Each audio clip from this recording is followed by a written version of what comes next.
Cette vidéo est une adaptation d'une formation que nous dispensons en mode traditionnel, présentiel ou distanciel, dans le cadre de l'IDP, l'Institut de droit pratique.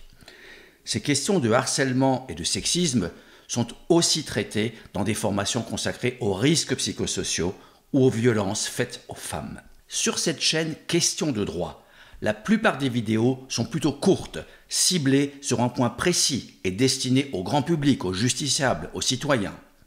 Ici, il s'agit de formations professionnelles, tout comme mes vidéos sur le fait religieux au travail ou sur les limites du secret professionnel des professionnels de santé.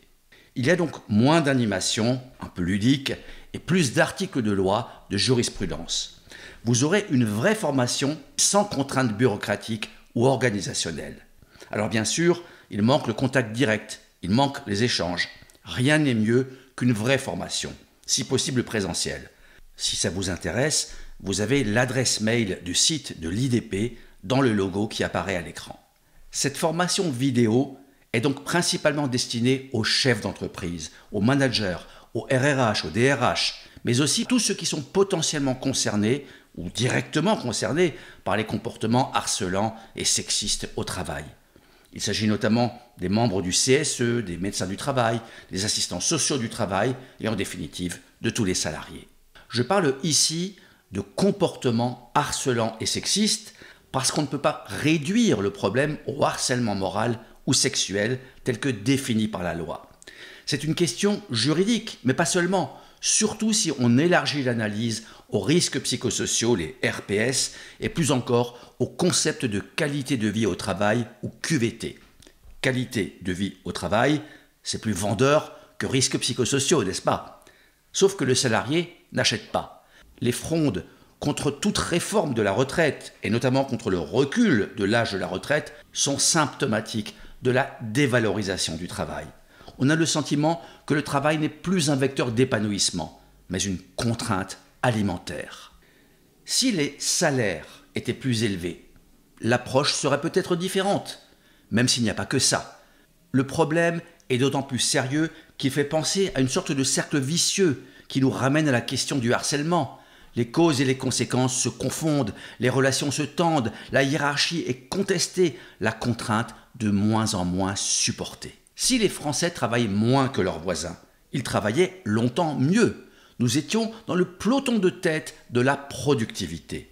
Et aujourd'hui, nous décrochons, ce qui dégrade la profitabilité et la compétitivité des entreprises, l'efficacité de l'administration et des services publics et globalement la santé économique de la France. Donc, on n'est pas bien au travail, pas heureux, pas épanoui. Et l'entreprise le paye. Que faire? On ne traitera pas ici toute la problématique des risques psychosociaux ou de la qualité de vie au travail. On focalisera sur le fléau du harcèlement moral et sexuel, et on y ajoutera le sexisme, ce qui renvoie aux relations entre femmes et hommes, l'affaire Harvey Weinstein et quelques autres, les hashtags MeToo et Balance ton porc. Tout cela a marqué un tournant dans les relations et impacté les comportements, notamment au travail. Les comportements harcelants et sexistes au travail sont juridiquement qualifiés, tout comme l'est la discrimination.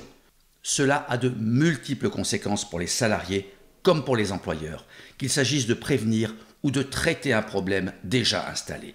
Puisque les comportements harcelants constituent des risques psychosociaux, faisons un tout petit peu de sémantique, mais qui va se traduire dans la législation. L'emploi du terme « risque » impose une approche préventive.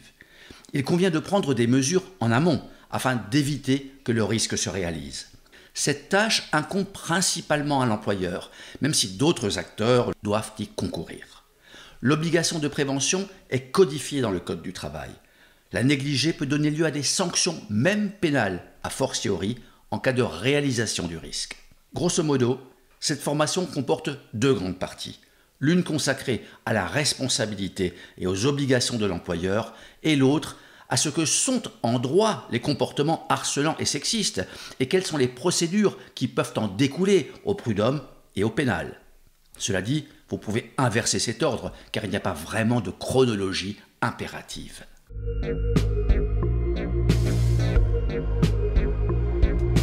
En matière de santé et de sécurité des salariés, les obligations de l'employeur sont visées aux articles L 4121-1 à L 4121-5 du Code du travail. Pourtant, le harcèlement est un fléau si grave qu'il fait l'objet de dispositions spécifiques dans le Code du travail, celui de la fonction publique également, et même dans le Code pénal. À tout cela s'ajoutent les obligations réglementaires, comme l'établissement du document unique d'évaluation des risques. Nous n'irons pas sur ce terrain dans cette vidéo, mais ferons un rapide crochet par les articles L121.1 et L121.2 du Code du travail, avant de plonger dans les affres des comportements harcelants et sexistes. Que nous disent ces articles? Commençons par l'article L 4121.1. L'employeur prend les mesures nécessaires pour assurer la sécurité et protéger la santé physique et mentale des travailleurs. Ces mesures comprennent des actions de prévention des risques professionnels, y compris, etc., des actions d'information et de formation, la mise en place d'une organisation et de moyens adaptés. L'employeur veille à l'adaptation de ces mesures pour tenir compte du changement des circonstances et tendre à l'amélioration des situations existantes. On remarquera d'abord la nature impérative des mesures nécessaires à assurer, c'est également un verbe impératif, la sécurité et la santé des salariés. La formulation a alimenté le débat sur la nature de l'obligation. Est-elle de résultat ou de moyen? Nous y reviendrons, jurisprudence sur le harcèlement à l'appui. Mais on peut aussi indiquer que cette obligation de sécurité et de protection impose à l'employeur une évaluation des risques, y compris psychosociaux. Le texte insiste sur la dimension préventive de l'obligation, en ajoutant la protection des travailleurs. La prévention passe tant par la formation que par l'organisation même du travail. Elle doit être évolutive et adaptative, ce qui oblige l'employeur d'être constamment à l'écoute et dans une démarche d'amélioration en continu. Par habitude, nous disons souvent salariés, mais il s'agit de toutes les personnes qui sont sous la dépendance de leur employeur, comme les stagiaires. Même les prestataires externes, comme les formateurs ou les dépanneurs, ont droit à la sécurité. On voit donc que la différence entre le mot salarié et le mot travailleur a des effets juridiques, puisque seul le premier implique un lien de subordination. Mais si je suis un prestataire externe, je suis un travailleur et je dois donc être protégé, la tâche étant partagée entre mon propre employeur et l'entreprise ou l'établissement dans lequel j'interviens. En sens inverse, l'employeur doit aussi protéger les travailleurs contre les agissements de prestataires externes et évidemment des clients, surtout s'ils sont mécontents, même à raison. Ensuite, la santé mentale est bien expressément mentionnée à l'article L 4121.1, ce qui inclut tout ce qui peut la compromettre et qui relève des risques psychosociaux, en particulier, mais pas seulement, les comportements harcelants. Le deuxième article auquel on va jeter un œil, avant que je vous harcèle, est l'article L 4121.2 du Code du travail, le suivant, qui dispose que l'employeur met en œuvre les mesures prévues à l'article précédent, celui qu'on vient de voir, sur le fondement des principes généraux de prévention suivants. Certaines dispositions relèvent de l'incantation ou de principes quasi philosophiques comme adapter le travail à l'homme. Parfois, on se demande pourquoi il faut une loi pour asséner des évidences, comme remplacer ce qui est dangereux par ce qui ne l'est pas ou l'est moins.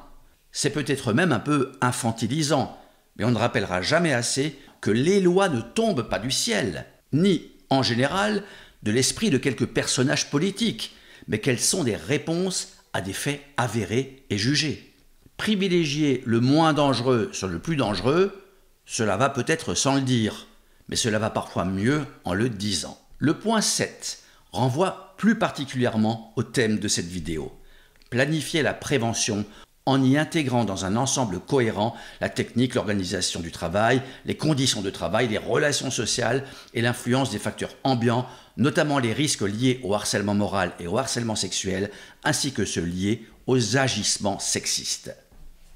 Mais pour le législateur, ces dispositions sont insuffisantes. Face à l'ampleur, supposée du moins, et aux spécificités du harcèlement, la loi a donc précisé les choses. Nous allons voir dans un instant ce qu'il en est, mais complétons rapidement l'obligation générale de l'employeur en indiquant que l'article L 4741.1 du Code du travail prévoit une amende de 10 000 € dans certaines hypothèses de manquement de l'employeur à ses obligations, dont les principales sont liées à la santé et à la sécurité des salariés.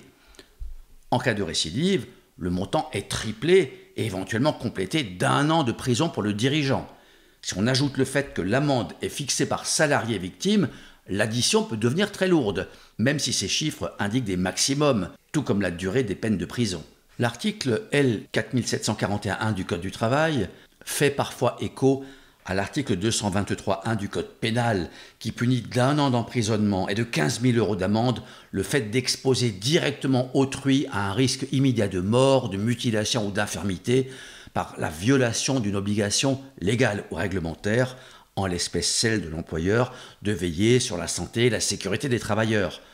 Évidemment, cela concerne au premier chef le risque physique, comme le défaut d'équipement de protection. En matière psychosociale, il est plus difficile de faire valoir cet article en amont, si malheur n'est pas arrivé. Par contre, en cas de suicide imputé au travail, la question peut se poser.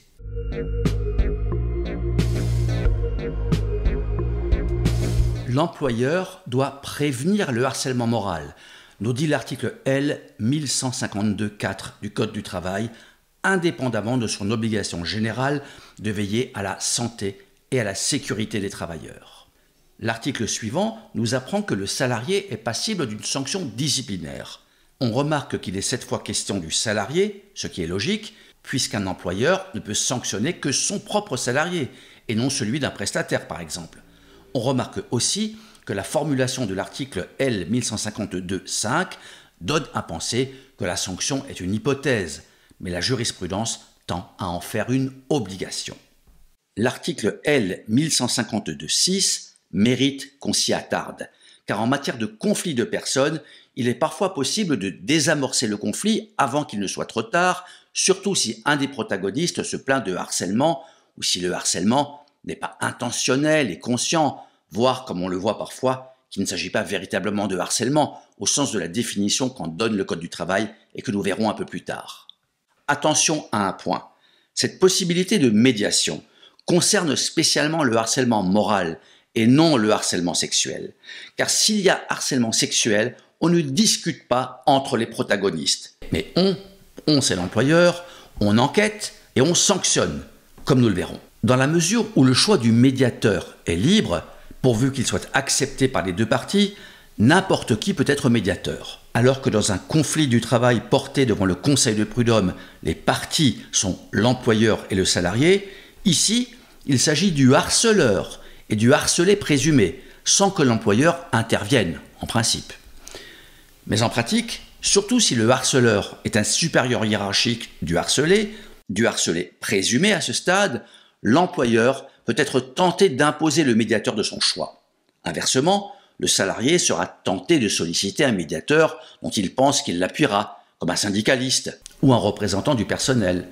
La meilleure solution reste de recourir à un service de médiation dont c'est le métier et dont les médiateurs sont déontologiquement tenus à la neutralité, à l'impartialité et à la confidentialité. Le médiateur n'est ni juge ni avocat, mais s'il constate qu'il y a effectivement du harcèlement moral, ce qui est non seulement une faute professionnelle, mais aussi un délit pénal, il ne devrait pas poursuivre sa mission.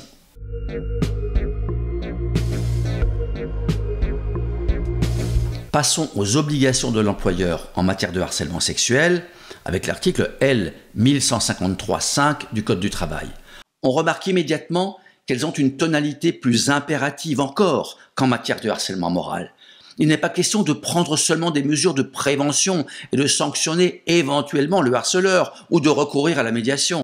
Ici, à la première phrase de l'article, il est imposé à l'employeur de prévenir, mettre un terme et sanctionner. La prévention consiste aussi à afficher dans les lieux de travail et de recrutement les dispositions et les procédures civiles et pénales relatives au harcèlement sexuel, en particulier le fait qu'on peut le dénoncer ou qu'on peut en témoigner sans risque, du moins en théorie. Notons encore qu'à partir de 250 salariés, l'entreprise doit désigner un référent harcèlement sexuel et agissement sexiste, exclusivement affecté à cette problématique. Mais déjà, à partir de 11 salariés, L'entreprise doit être dotée d'un CSE dont un membre est désigné comme référent harcèlement sexuel et agissement sexiste, comme nous dit l'article L 2314-1 du Code du travail. Ces obligations sont à la mesure de l'ampleur du phénomène, mais sont-elles efficaces? Le référent harcèlement est obligatoire depuis le 1er janvier 2019, époque à laquelle une enquête de l'OIT indiquait que plus de la moitié des femmes étaient victimes de harcèlement sexuel au travail. Si on en croit une étude de l'Observatoire Équilibre Opinionway publiée en 2024, les choses auraient même empiré s'agissant du sexisme, qui n'est pas du harcèlement, sauf s'il est répété. Nous avons vu que le harcèlement sexuel est traité dans la loi comme un risque psychosocial particulier qui le distingue des autres risques, y compris le harcèlement moral. L'implication de l'employeur est d'autant plus indispensable que certains usages étaient presque considérés comme normaux depuis toujours et qu'ils ne sont aujourd'hui plus tolérés. En résumé, l'employeur doit informer les salariés, y compris via le règlement intérieur et par affichage. Il doit aussi adapter son management par la sensibilisation au risque de harcèlement sexuel et d'agissement sexiste. Il doit sensibiliser et former les salariés à déceler les risques et intervenir rapidement et sanctionner toute auteur de harcèlement sexuel. Dès lors que les faits de harcèlement sexuel sont avérés, la faute grave doit être retenue à l'encontre de son auteur, avait jugé la Cour de cassation le 14 septembre 2016. Le fondement même de toute sanction étant la dissuasion, donc la prévention, il peut être utile de faire savoir que celle du harcèlement sexuel est le licenciement pour faute, ce qui peut donner à réfléchir.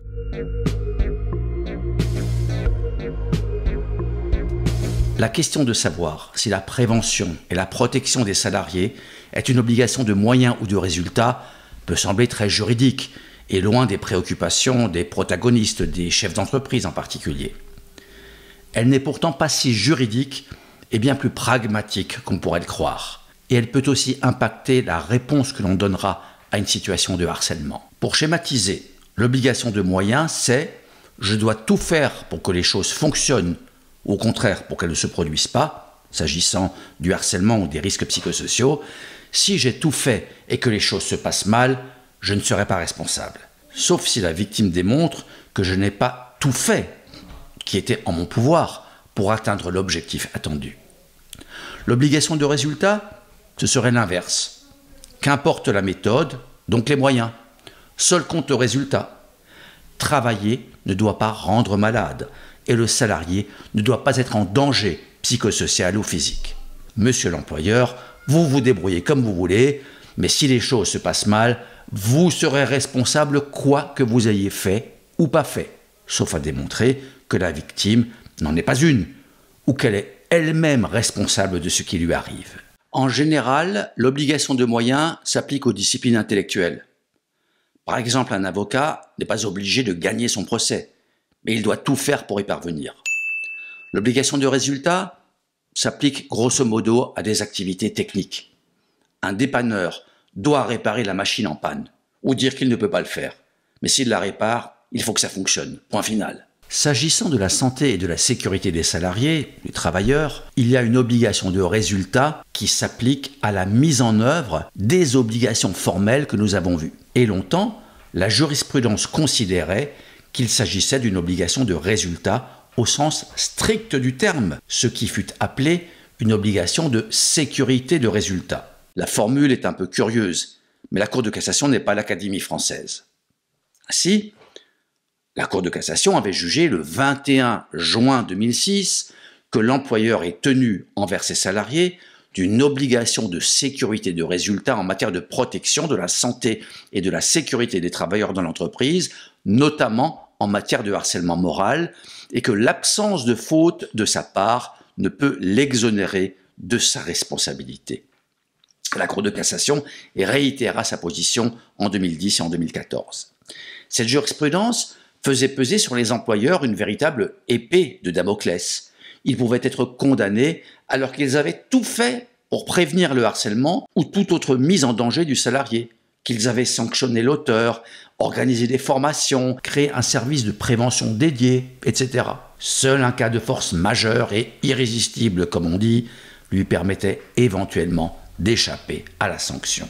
Dans un arrêt du 5 octobre 2016, la Cour de cassation tempéra son exigence en disant « ne méconnaît pas l'obligation légale lui imposant de prendre les mesures nécessaires pour assurer la sécurité et protéger la santé physique et mentale des travailleurs, notamment en matière de harcèlement moral, l'employeur qui justifie avoir pris toutes les mesures de prévention prévues par les articles L. 4121-1 et L. 4121-2 du Code du travail et qui, informé de l'existence de faits susceptibles de constituer un harcèlement moral, a pris les mesures immédiates propres à le faire cesser. On est donc passé à une sorte d'obligation de résultat atténuée, ou obligation de moyens renforcés, peu importe la sémantique. L'idée est donc que l'employeur doit tout faire pour prévenir le harcèlement et le traiter s'il en est informé, mais que si le harceleur passe au travers des mailles du filet,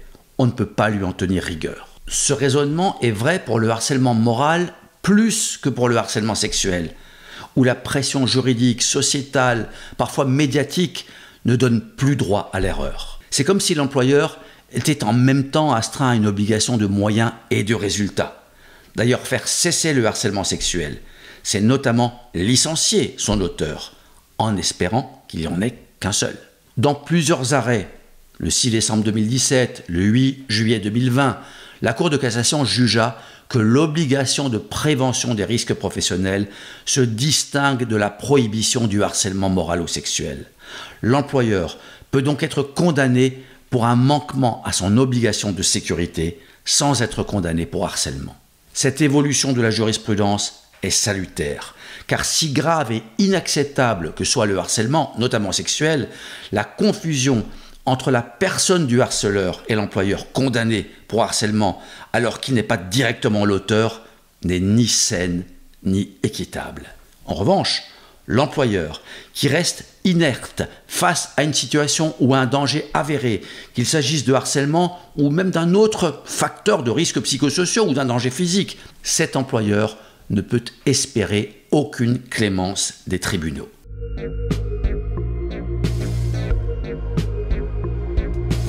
Si l'employeur peut être jugé responsable de ne pas avoir protégé la santé et la sécurité des travailleurs, sans pour autant être assimilé à l'auteur d'agissements subis par la victime, sa faute risque fort d'être considérée comme inexcusable s'il n'a pas agi pour empêcher qu'un risque se réalise, qu'il soit ou non psychosocial, alors qu'il en avait été alerté. Plus précisément, la faute inexcusable est présumée en cas de signalement à l'employeur du risque qui s'est matérialisé par un accident du travail, a encore jugé la Cour de cassation dans un arrêt du 16 novembre 2023. Dans cette affaire, le CHSCT, entre-temps devenu CSE, mais les faits se sont déroulés en 2016, ce qui donne une idée de la durée de la procédure, donc le CHSCT de l'époque avait alerté l'employeur sur le danger de faire prendre la route à un chauffeur épuisé et en manque de sommeil. Et c'est parce que, d'une part, l'employeur avait été alerté et d'autre part que le risque s'est matérialisé, pour reprendre les termes de la Cour de cassation, en l'espèce par un accident de la route, qu'en fin de parcours judiciaire, la faute inexcusable a été retenue. Lorsque le risque est psychosocial, lorsqu'on est sur le terrain du harcèlement, la faute inexcusable est plus difficile à déterminer.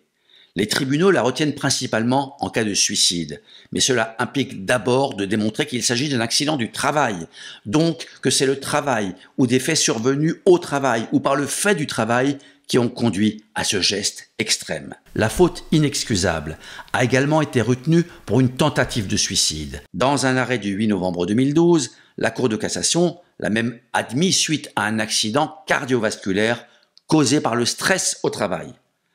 En cas de surcharge de travail, de pression extrême avec des objectifs inatteignables, l'employeur n'a pas à être alerté pour que sa faute soit inexcusable, puisqu'il est directement à l'origine du risque qui s'est réalisé. Devant une détresse accompagnée de manifestations psychosomatiques flagrantes, la règle est que l'employeur est au courant, doit être au courant, même s'il n'est pas le responsable direct des troubles et qu'il n'a pas été alerté.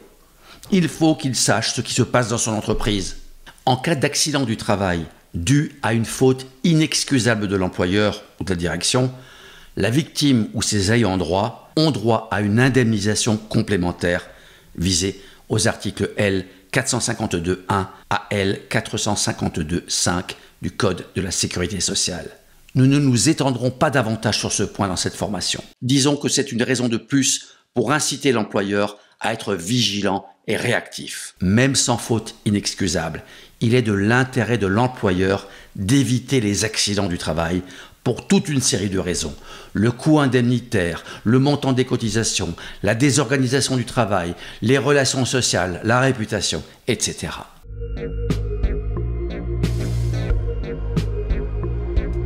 L'employeur n'est ni le seul concerné, ni éventuellement le seul responsable en matière de prévention des risques psychosociaux, notamment en cas de harcèlement, et d'actions à mener en cas de risque grave. Le comité social et économique, le CSE, peut notamment proposer des actions de prévention. Le refus de l'employeur doit être motivé, nous dit l'article L 2312-9 du Code du travail. Le CSE dispose d'un droit d'alerte. Il peut aussi saisir l'employeur, qui doit procéder sans délai à une enquête, puis prendre les dispositions pour remédier à cette situation. À défaut, le CSE peut saisir le bureau de jugement du Conseil de prud'homme qui statue selon la forme des référés. Le juge peut condamner l'employeur et lui imposer une astreinte. Autre protagoniste, le médecin du travail. Il conseille notamment l'employeur, les travailleurs et leurs représentants sur les dispositions et mesures de prévention à prendre en matière de harcèlement moral et de harcèlement sexuel. Le référent harcèlement sexuel et agissement sexiste peut notamment saisir le médecin du travail, l'inspecteur du travail, le défenseur des droits. Il peut également alerter la RH ou l'employeur. Il doit bénéficier d'une formation spécifique. Enfin, les salariés. Il ne faut pas considérer que la sécurité et la santé des travailleurs est l'affaire de la seule direction, même si sa responsabilité est prépondérante. L'article L 4122.1 du Code du travail nous dit que, conformément aux instructions qui lui sont données par l'employeur, dans les conditions prévues au règlement intérieur pour les entreprises tenues d'en élaborer un, c'est-à-dire à partir de 50 salariés, il incombe à chaque travailleur de prendre soin, en fonction de sa formation et selon ses possibilités, de sa santé et de sa sécurité, ainsi que de celle des autres personnes concernées par ses actes ou ses omissions au travail. Il y a donc une relative co-responsabilité en matière de santé et de sécurité, qui, toute proportion gardée, rappelle l'obligation d'assister ou de secourir une personne en danger ou en péril. Au travail, on doit prendre soin de soi-même et des autres, même si le législateur tempère en quelque sorte cette obligation en la conditionnant à sa formation, aux instructions données par l'employeur ou aux stipulations du règlement intérieur. Mais rappelons qu'en principe, l'employeur doit sensibiliser, informer, former ses salariés à la prévention des risques, dont les risques psychosociaux et notamment à la prohibition des comportements harcelants et sexistes. Si l'employeur fait ce travail qu'il doit et non qu'il peut faire, tous les salariés qui constatent un tel comportement sont potentiellement responsables ou co-responsables en cas d'inaction. Dans certains cas extrêmes, l'obligation d'intervenir peut relever de l'assistance à personnes en péril ou à des personnes vulnérables, comme des personnes handicapées, des femmes enceintes ou bien des mineurs. Mais que sont au juste le harcèlement moral, le harcèlement sexuel et les différentes incriminations sexistes? Le Code du travail et son pendant administratif, le Code de la fonction publique, en donnent des définitions. On remarquera qu'elles figurent aussi dans le Code pénal. Pourquoi? Nous y reviendrons plus tard.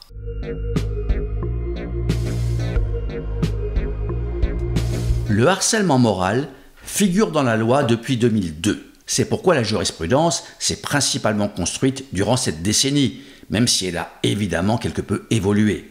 Le harcèlement moral existait déjà avant 2002, mais faute de définition légale, il était difficile de le faire valoir en justice. Mais dès qu'il fut introduit dans la loi, ce fut le déferlement de procédures, notamment au prud'homme, la forte médiatisation de quelques affaires de grande ampleur, dont certaines ont débouché sur des suicides, parfois sur le lieu de travail, ont laissé supposer que le harcèlement moral était un fléau généralisé, qu'il était le fruit d'un management autoritaire et dont le but serait de pousser le plus de salariés possible vers la démission ou la faute, ce qui permettrait de les licencier. Pourtant, une étude publiée dans le répertoire d'Alloz Social 2012 nous apprenait que sur 183 arrêts d'appel examinés en 2005, seulement 35% concluaient à l'existence d'un harcèlement moral. En 2006, 244 décisions furent analysées et 232 en 2007, dont 22% seulement allaient dans le sens du salarié, reconnu victime de harcèlement moral. Une vingtaine d'années plus tard, les conseils de prud'homme retiennent le harcèlement moral dans environ un cas sur deux, non pas parce qu'il y a plus de harcèlement que précédemment, mais parce que la charge de la preuve a été quelque peu allégée pour la victime et aussi parce que la victime est mieux sensibilisée à l'importance de bien préparer son dossier en amont.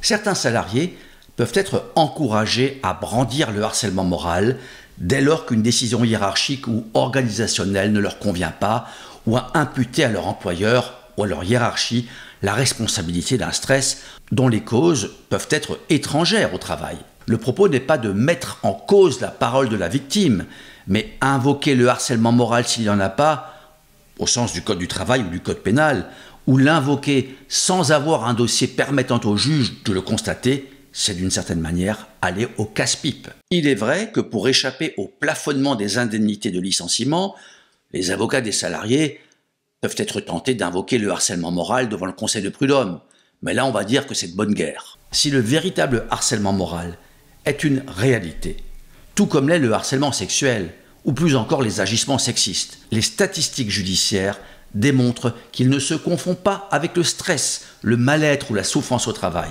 lesquels peuvent avoir d'autres causes, internes ou externes à l'entreprise. De nombreuses personnes souffrent de solitude, a fortiori à la suite d'une mutation, et leur environnement de travail en devient presque une famille de substitution. J'ai le souvenir d'un fonctionnaire de la Poste muté à Paris de son petit village alsacien.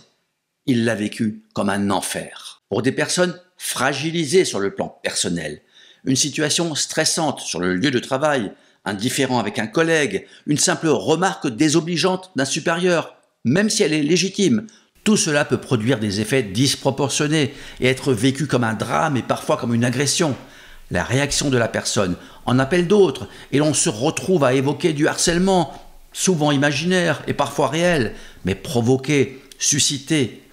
Un détail provoque un dérapage et la souris accouche d'un éléphant.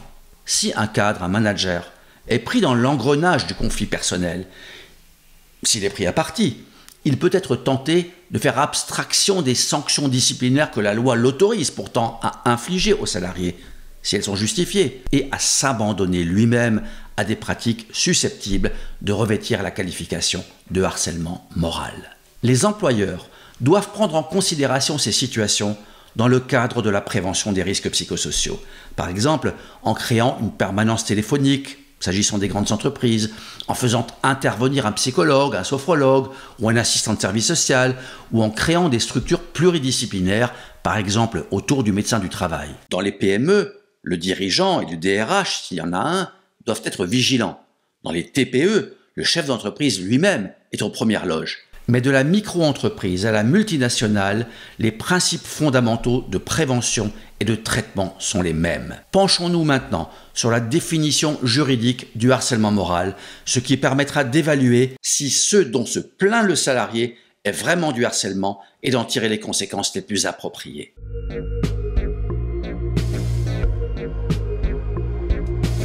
À l'article L 1152.1 du Code du travail, il est dit que aucun salarié ne doit subir les agissements répétés de harcèlement moral qui ont pour objet ou pour effet une dégradation de ses conditions de travail susceptibles de porter atteinte à ses droits et à sa dignité, d'altérer sa santé physique ou mentale ou de compromettre son avenir professionnel. On remarquera d'abord que le harcèlement moral, tel que défini dans le Code du travail, n'exige pas d'éléments intentionnels, d'intention de harceler, quand bien même l'auteur des faits se défendrait-il en indiquant qu'il ne voulait pas harceler le salarié ou qu'il n'avait pas conscience que son comportement était du harcèlement, il pourrait tout de même être condamné si, comme l'indique la loi, ces pratiques ont eu pour effet une dégradation des conditions de travail susceptible de porter atteinte à ses droits et à sa dignité, d'altérer sa santé physique ou mentale ou de compromettre son avenir professionnel. En fait, cette logique est un peu curieuse, car un litige au prud'homme oppose le salarié à l'employeur, qui n'est pas forcément le harceleur, mais c'est un peu comme s'il l'était par procuration. En tout cas, il est responsable des agissements de ses salariés. Évidemment, l'immense majorité des décisions rendues par les conseils de prud'homme et les cours d'appel concernent du harcèlement intentionnel. Dans un arrêt du 4 novembre 2004, la Cour d'appel de Paris s'était même en quelque sorte arrogé le droit de redéfinir le harcèlement moral en jugeant que la volonté de nuire caractérise le harcèlement moral. Dans un arrêt du 10 novembre 2009, la Chambre sociale de la Cour de cassation a remis les pendules à l'heure en rappelant que le harcèlement moral est constitué indépendamment de l'intention de son auteur dès lors que sont caractérisés les agissements répétés ayant pour effet une dégradation des conditions de travail susceptibles de porter atteinte aux droits et à la dignité du salarié, d'altérer sa santé ou de compromettre son avenir professionnel. Le 10 novembre 2009, la Cour de cassation rendait un arrêt qui confirmait la faute d'un directeur qui avait soumis ses salariés à une pression continuelle, en particulier le salarié à l'origine du procès qui avait été mis à l'écart, je cite, « par une absence de dialogue caractérisé par une communication par l'intermédiaire d'un tableau et ayant entraîné un état dépressif. » Fin de citation. Ici, la méthode du directeur et les conséquences de cette méthode sur le salarié ont été sanctionnées, peu importe son intention. Puisque le harcèlement moral est caractérisé par un processus ayant pour objet ou pour effet la dégradation des conditions de travail, il n'est pas indispensable que le salarié ait effectivement subi les conséquences des actes incriminés. S'il a subi du harcèlement, mais qu'il n'a pas craqué, s'il n'est pas tombé en dépression, s'il n'a pas démissionné, le harcèlement moral peut néanmoins être retenu par les tribunaux, comme l'illustre un arrêt de la Chambre sociale de la Cour de cassation du 30 avril 2009, dans laquelle la Cour précisa que le juge ne peut rejeter la demande d'un salarié de reconnaissance de harcèlement moral au seul motif de l'absence de relation entre l'état de santé et la dégradation des conditions de travail. Mais en pratique, il faut bien admettre que les hypothèses de harcèlement sans effet ne sont pas les plus nombreuses. Les attitudes constitutives de harcèlement moral ne peuvent être définies comme telles que si elles sont répétées et si elles s'inscrivent dans un processus. Certains faits, même uniques, peuvent être sanctionnés sans pour autant constituer du harcèlement, comme les injures, les menaces, la violence physique, les discriminations. Mais le harcèlement moral, précisément parce qu'il est généralement constitué de faits moins flagrants ou moins graves, suppose une répétition, que cette répétition se déroule sur une période courte ou sur plusieurs mois, voire même sur plusieurs années. Que le harcèlement moral soit ou non intentionnel, il s'apprécie à la lumière de la dégradation des conditions de travail de la victime. Bien évidemment, il sera plus difficile à la victime de démontrer l'intention que les effets. Mais quels sont-ils ? Comment se caractérisent-ils ? Le Code du travail nous indique que la dégradation des conditions de travail doit être susceptible de porter atteinte aux droits et à la dignité de la victime, d'altérer sa santé physique ou mentale ou de compromettre son avenir professionnel. Les actes incriminés sont notamment ceux qui portent atteinte aux droits du salarié, sans préciser de quel droit il s'agit. La jurisprudence s'appuie notamment sur l'article L1121-1 du Code du travail qui dispose que nul ne peut apporter aux droits des personnes et aux libertés individuelles et collectives de restrictions qui ne seraient pas justifiées par la nature de la tâche à accomplir ni proportionnées au but recherché. Il s'agit donc tant de droits individuels, l'égalité de traitement, le droit à la dignité, que de droits collectifs comme le droit de grève, la liberté syndicale, le droit à la négociation collective.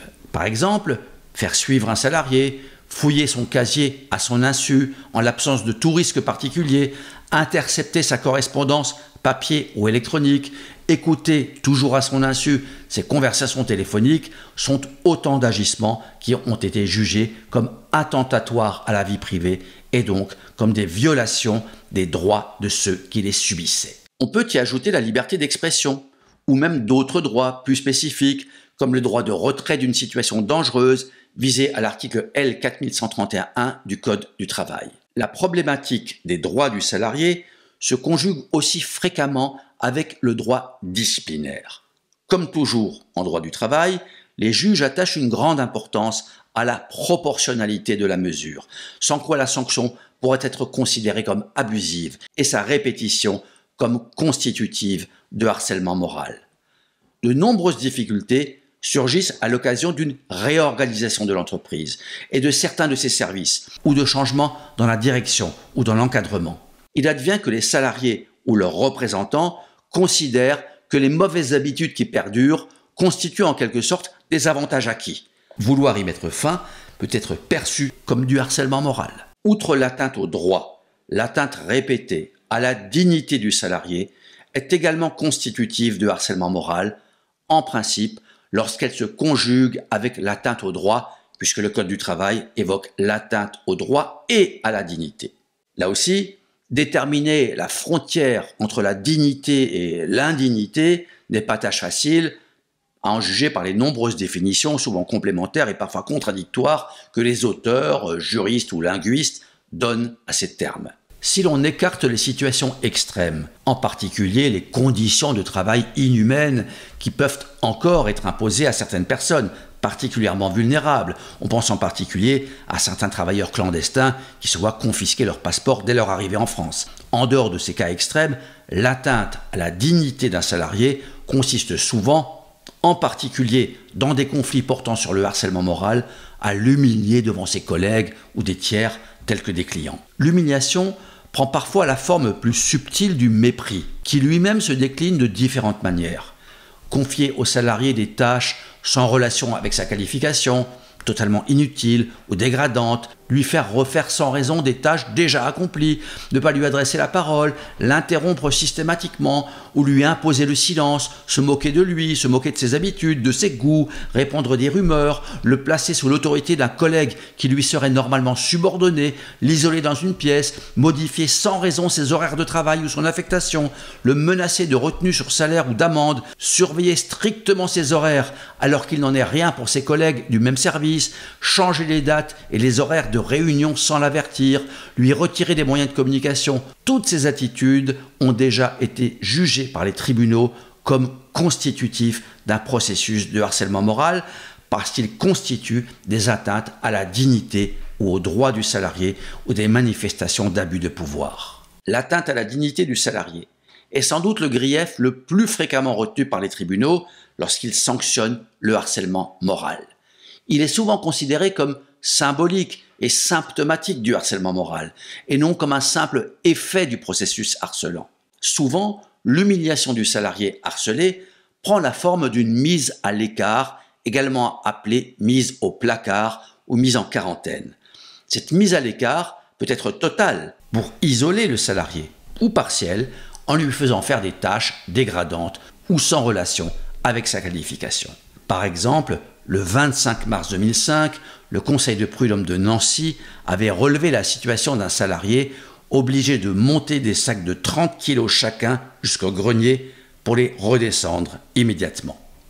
On pourrait presque croire à une plaisanterie, mais le salarié concerné ne l'a pas entendu de cette oreille.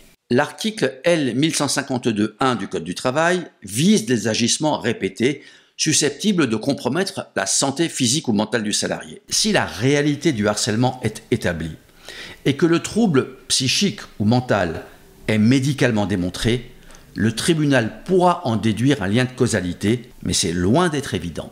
Pourquoi ? Le psychiatre qui constate la dépression nerveuse n'était pas présent dans l'entreprise au moment où se sont déroulés les faits constitutifs de harcèlement. Mais si la répétition de ces faits coïncide avec la dégradation de la santé psychique de la victime, le juge pourra, ou pas, en déduire le nécessaire lien de causalité de cause à effet. Si, comme nous l'avons indiqué, l'atteinte à la dignité de la victime est très fréquemment au cœur du processus harcelant, l'atteinte à sa santé mentale en est la conséquence la plus souvent invoquée dans ce type de litige. L'article L 1152-1 du Code du travail considère que l'objet ou les effets du harcèlement peuvent constituer en la dégradation des conditions de travail susceptibles de compromettre l'avenir professionnel de la victime. Il advient qu'un salarié harcelé commette une faute qui a été provoquée ou espérée. L'article L 1152-2 du Code du travail met en principe la victime de harcèlement moral à l'abri d'une sanction. Il en va de même de la personne qui a résisté au harcèlement, tout comme celle qui le relaterait, donc le dénoncerait ou en témoignerait. L'alinéa suivant renforce même cette immunité au niveau de celle des personnes dénonçant la corruption. Mentionnons encore l'article L 1152-3 au terme duquel toute rupture du contrat dont la cause serait le harcèlement ou sa révélation serait nulle. L'atteinte à la carrière, ou plus généralement à l'avenir professionnel de la victime de harcèlement, est autant un but parfois recherché par le harceleur qu'une conséquence des autres effets du harcèlement. Déstabilisé, humilié, affaibli ou dépressif, le salarié n'est plus en mesure de remplir ses objectifs professionnels. Il s'installe dans un cercle vicieux dont l'issue est souvent la rupture du contrat de travail. Une rupture qui est vécue comme une forme de punition, quand bien même la responsabilité de cette rupture serait-elle imputée à l'employeur. La victime a perdu son travail, et même si la nullité de la rupture vaut réintégration, il n'est pas certain que la victime souhaite retourner sur le lieu de son supplice, à l'issue d'un parcours judiciaire épuisant. Parfois, l'atteinte à l'avenir professionnel est moins radicale que la rupture du contrat. Sa carrière est figée ou sa progression ralentit. Démontrer que cela résulte du harcèlement ou de la discrimination peut s'avérer difficile. En France, les salariés bénéficient d'une relative protection contre le licenciement, ne serait-ce qu'en raison de son coût pour l'entreprise. Les indemnités de licenciement sont plafonnées depuis 2017, mais ce plafonnement ne s'applique pas en cas de harcèlement moral. Il est vrai qu'un possible effet pervers de cette protection est qu'un employeur sans scrupules, qui veut se séparer d'un ou de plusieurs salariés auxquels il n'a rien à reprocher, pourrait être tenté de les ou le convaincre ou contraindre à la démission ou de les pousser à la faute grave pour échapper au paiement des indemnités de licenciement. Inversement, le salarié licencié peut être tenté d'invoquer le harcèlement moral pour échapper au plafond de ses indemnités.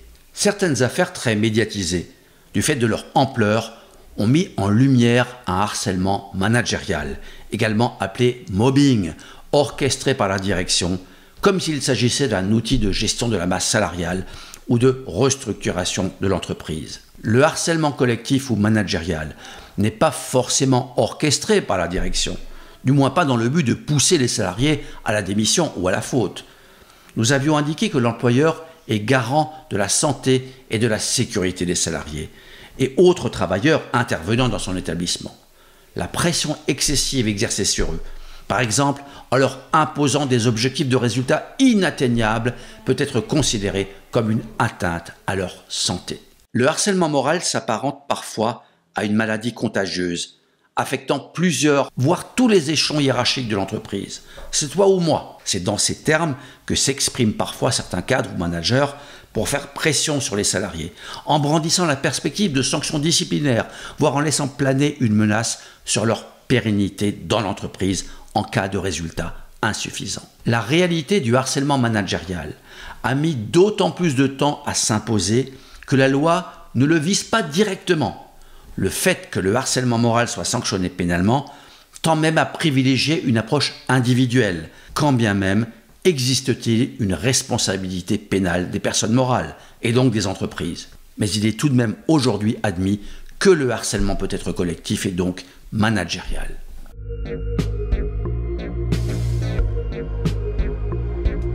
La jurisprudence fournit un éclairage intéressant sur des agissements qui ne sont pas du harcèlement moral, alors qu'ils peuvent relever des risques psychosociaux, a fortiori si le salarié a mal vécu une situation qu'il a à tort considérée comme harcelante, mais qui n'en constitue pas moins un environnement favorable au développement d'un risque psychosocial. Pour l'employeur, ça veut dire qu'il faut s'en préoccuper et pas seulement dire « c'est pas du harcèlement au sens de la loi, donc circuler, il n'y a rien à voir ». Cet examen succinct de la jurisprudence peut aider à dissuader le salarié à s'engager dans la voie judiciaire.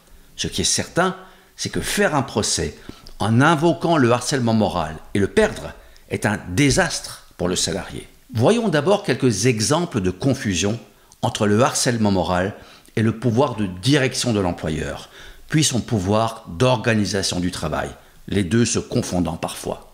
La première décennie des années 2000 fut riche en jurisprudence, puisque c'était la période où des grands groupes avaient été mis en cause, tant au prud'homme qu'au pénal.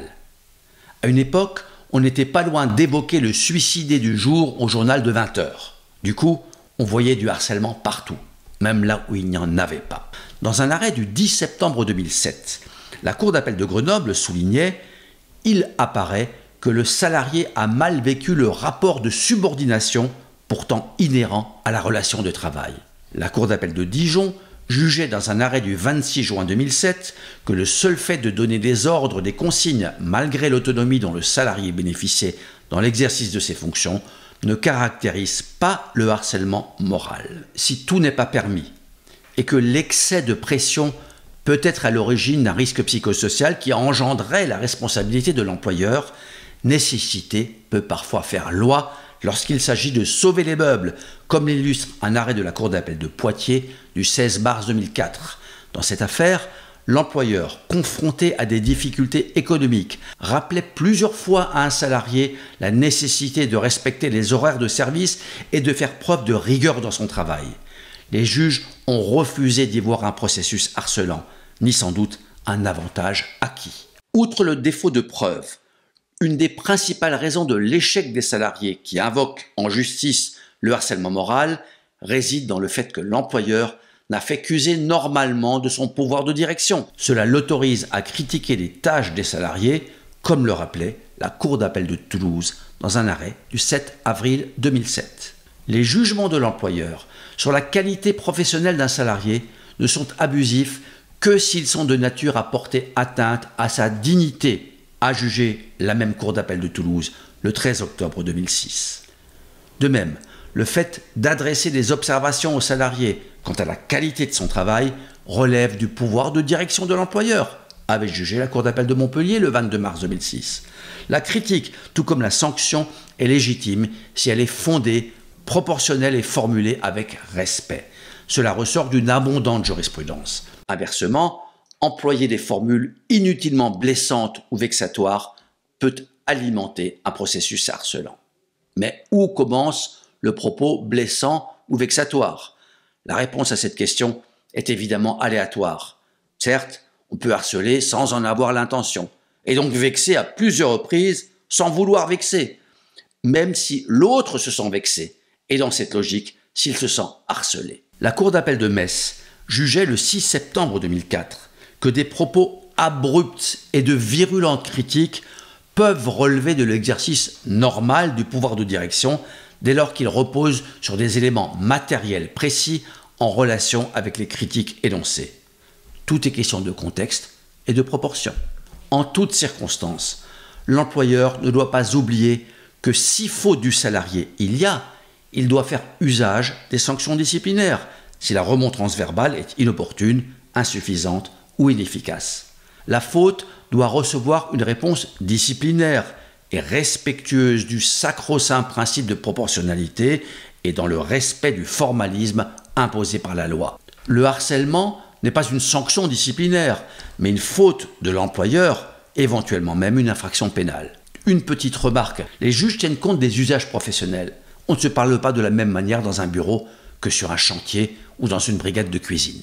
Outre la direction de l'entreprise, l'organisation du travail incombe aussi à l'employeur. Il peut d'ailleurs la faire évoluer, même si cela modifie les habitudes de travail, tant que cela ne constitue pas en une modification unilatérale du contrat de travail. Si cette évolution se fait sans préparation, sans information, sans dialogue, même s'il ne s'agit pas véritablement d'une concertation, puisque c'est l'employeur qui décide, un changement d'organisation avec une mise des salariés devant le fait accompli constitue un risque psychosocial.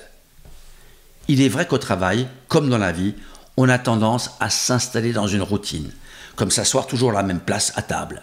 Au travail, certains tendent à considérer que tout est avantage acquis, et donc immuable, et que d'y toucher relève de l'abus d'autorité ou du harcèlement moral. Nous sommes dans le management, dans la gestion des ressources humaines, et non dans le droit, sauf si la modification de l'organisation du travail entraîne une importante surcharge de travail, qui a donc elle-même pour objectif ou pour effet de provoquer des erreurs du salarié.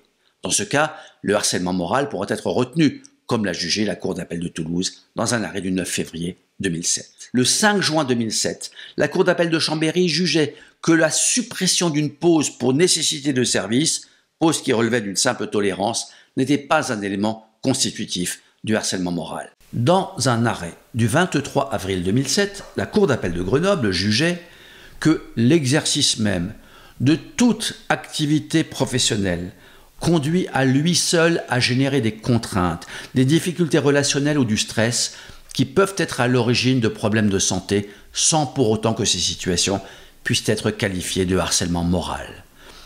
Cet arrêt n'exonère pas l'employeur de son éventuelle responsabilité, car il est garant de la santé et de la sécurité des travailleurs. Mais il illustre l'interprétation extensive et parfois erronée que font certains du harcèlement moral.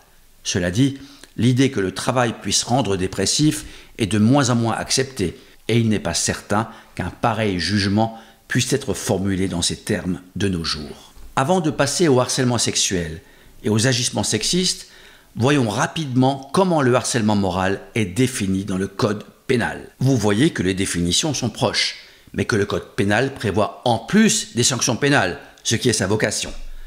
Le choix entre la voie prud'homale ou administrative pour les fonctionnaires ou pénale, nous avons dit qu'on verra ça plus tard.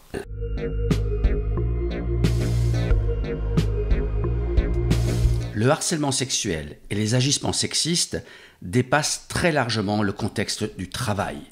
Ce sont de véritables fléaux de société qui s'inscrivent dans un ensemble plus large, celui des relations entre femmes et hommes sur toute la planète, dans des systèmes juridiques laïques ou théologiques, voire théocratiques, échafaudés par des hommes depuis des millénaires, et que les démocraties occidentales s'efforcent de moduler, d'adapter, parfois d'abattre, notamment depuis quelques décennies.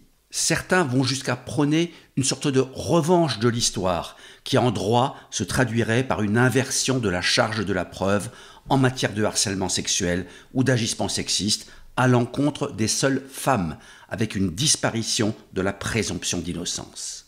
Nous ne sommes pas là, même si le Code du travail prévoit déjà un partage de la charge de la preuve qui s'applique aussi au harcèlement moral et à la discrimination.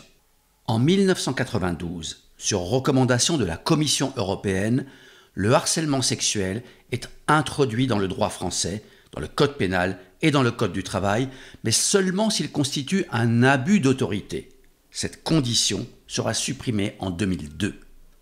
En 2008, le partage de la charge de la preuve que nous avons évoqué est introduit dans le Code du travail en matière de harcèlement moral et de harcèlement sexuel. En 2012, est adoptée une nouvelle définition du harcèlement sexuel suite à l'abrogation par le Conseil constitutionnel de l'article 223-33 du Code pénal au motif qu'il ne définissait pas assez précisément le harcèlement sexuel. En 2015, les agissements sexistes entrent dans le Code du travail. En 2017, éclate l'affaire Harvey Weinstein. Et dans la foulée, sont créés les hashtags MeToo et Balance ton porc. En 2018, est votée une loi qui renforce la lutte contre les violences sexuelles et sexistes et qui introduit l'outrage sexiste dans le Code pénal. En 2019, a lieu le Grenelle des violences conjugales, d'où seront issues plusieurs lois à l'efficacité controversée. Mentionnons encore la loi du 2 août 2021 pour renforcer la prévention en santé au travail qui harmonise les définitions du harcèlement sexuel dans le Code du travail et dans le Code pénal.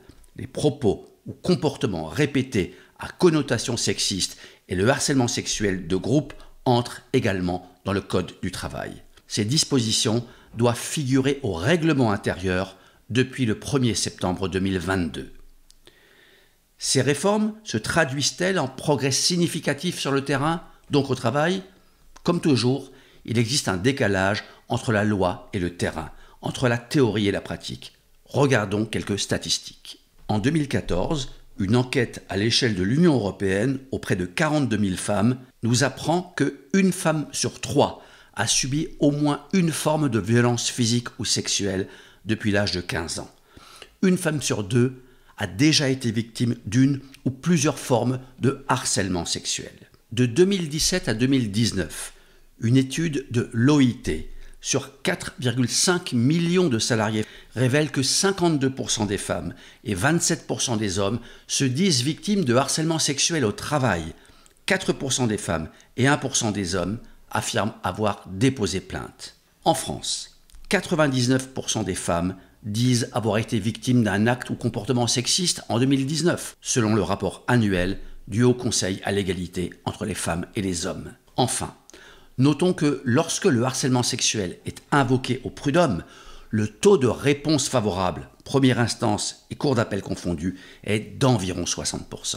Le harcèlement sexuel n'est pas la même chose que l'agissement sexiste, mais les deux comportements sont définis par le législateur.